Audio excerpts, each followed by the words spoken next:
ភ្ញៀវទេសចរជាច្រើនដែលមកលេងកែបប្រកាសជាស្គាល់ resort មួយនេះប៉ុន្តែបងប្អូនជាច្រើនផ្សេងទៀតប្រហែលជាមិនស្គាល់ resort នេះទេតែសម្រាប់បងប្អូនដែលគាត់ចូលចិត្តដើរលេងកន្លែងតែមួយតែមានទេសភាពពីរ two in one មានភ្នំផងមានសមុទ្រផងមកលេងលំហែកាយនៅ resort នេះប្រកាសជាត្រូវហ្មងអញ្ចឹងថ្ងៃនេះខ្ញុំនឹងនាំអារម្មណ៍បងប្អូនមកកាន់ Warongda Natural Resort ដែលជា resort ដ៏ស្រស់ស្អាតមួយស្ថិតនៅលើជម្រាលភ្នំកែបហើយបន្ទប់ស្នាក់នៅគេហាក់ដូចជានៅក្នុងព្រៃឬក៏នៅក្នុងលំភ្នំអីចឹងណានិយាយទៅបែបជារបៀប privacy អាចទៅលំហែកាយទៅ relax បំបាត់ stress និយាយទៅ peaceful ខ្លាំងមែនទែនសម្រាប់ខ្ញុំពេលដើរលេងនៅ resort ហ្នឹងខ្ញុំហាក់មានអារម្មណ៍មួយថាខ្ញុំដូចជាបានទៅ3 4ប្រទេសចឹងដោយសារតែការ design ស្ថាបត្យកម្មនៃការសាងសង់ resort ហ្នឹងវាប្រៀបដូចជាការច្បាច់បញ្ចូលគ្នារវាង3 4ប្រទេសចូលគ្នាចឹងដោយសារតែបឹងកាឡូឬក៏កន្លែងស្នាក់នៅហ្នឹងខ្ញុំហាក់មានអារម្មណ៍មួយថាដូចជាស្ថិតនៅក្នុងបែបជារបៀបរូងភ្នំបន្តិចក្រោមដីបន្តិចធ្វើឲ្យខ្ញុំនឹកឃើញទៅដល់ផ្ទះខ្ទមទូចៗនៅក្នុងប្រទេស Switzerland ឬក៏ប្រទេស Holland ហើយ texture នៃបឹងកាឡូថ្មក៏ដូចជាផ្លូវដើរថ្ម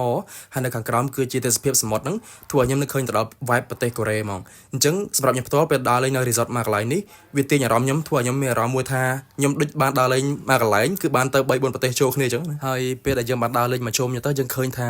និស្ស័យរបស់ម្ចាស់ resort គឺគាត់ពិតជាស្រឡាញ់គំនូរហើយនឹងធម្មជាតិខ្លាំងមែនទែនដោយសារតែពេលដែលខ្ញុំឃើញថាបឹងកាឡូខ្លះត្រូវបានសាងសង់ថ្មីអញ្ចឹងណាគេអត់កាប់ដើមឈើចោលទេគឺគេសុខចិត្តធ្វើជាបឹងកាឡូវាងដើមឈើនៅហ្មងដើម្បីតែរក្សាធម្មជាតិហ្នឹងអញ្ចឹងណាអញ្ចឹងដើមឈើខ្លះក៏ត្រូវបានដាំបន្ថែមទៀតដែរអញ្ចឹងខ្ញុំជឿថានិស្ស័យស្រឡាញ់ធម្មជាតិរបស់ម្ចាស់ resort បែបហ្នឹងគឺអាចតាក់ទាញភ្ញៀវទេសចរដែលគាត់ស្រឡាញ់ធម្មជាតិដូចគ្នាឲ្យទៅលេង resort គាត់បានអញ្ចឹងហើយទៅ resort គាត់អាចតាក់ទាញមនុស្សចូលច្រើនខ្លាំងមែនទែនដោយសារតែសម័យឥឡូវគឺមនុស្សទំនោរទៅរកធម្មជាតិបែបអញ្ចឹងដើម្បីទៅលំហែកាយហើយបើនិយាយពីបន្ទប់ស្នាក់នៅ resort ហ្នឹងគឺមានច្រើនខ្លាំងមែនទែនមានច្រើន vibe មានបែបជាឈើជាថ្ម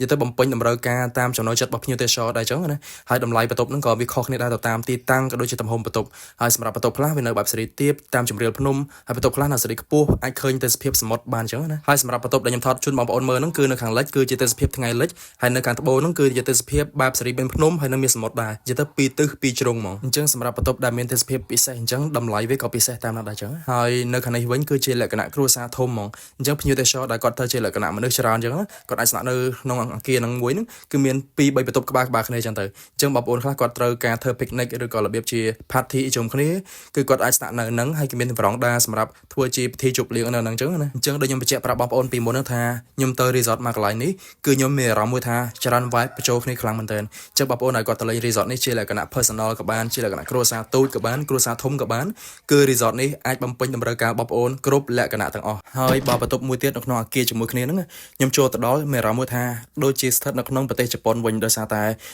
ការរៀបចំបែបជាអញ្ចឹងគំនូរគ្រឿងសង្ហារិមផ្សេងគឺទាំងអស់ហ្នឹងបញ្ចូលគ្នាទៅអារម្មណ៍ខ្ញុំអូតូម៉ាទិកគឺនឹកឃើញទៅដល់ប្រទេសជប៉ុនហ្នឹងហ្មងអញ្ចឹងសម្រាប់បងប្អូនដែលគាត់អត់ទាន់ស្គាល់ Warongda Resort ទេបងប្អូនជិះចេញពីសេះសទៅកាន់កែបដល់រង្វង់មូលព្រះវិស្ណុនៅខាងស្ដាំដៃគឺចុះទៅផ្សារក្តាមទៅមុខឆ្ពោះទៅកែបអញ្ចឹង resort ហ្នឹងគឺទៅខាងឆ្វេងដៃអញ្ចឹងបងប្អូនជិះចូលតាមច្រកដែលមានផ្លាក resort ច្រើនហ្នឹងទៅរហូតអញ្ចឹងទៅបាច់បាត់តាណាក៏ទៅដល់ឃើញ resort ហ្នឹងហ្មងហើយអញ្ចឹងផ្លូវចូល resort ហ្នឹងមានមួយកន្លែងទៀតដែលមកពីខាងកែបវិញអញ្ចឹងណាប៉ុន្តែខ្ញុំជឿថាផ្លូវដែលខ្ញុំបង្ហាញនេះគឺបងប្អូនអាចងាយស្រួលរកជាងអញ្ចឹងបងប្អូនដែលគាត់មកលេងកពតឬក៏កែបហើយចង់រកកន្លែងស្នាក់នៅបែប relax រំហែកាយអញ្ចឹងណាបងប្អូនអាចសាករសជាតិនៅ Warongda Resort នេះបានជួបគ្នានៅ resort ក្រោយៗទៀតបាយបាយ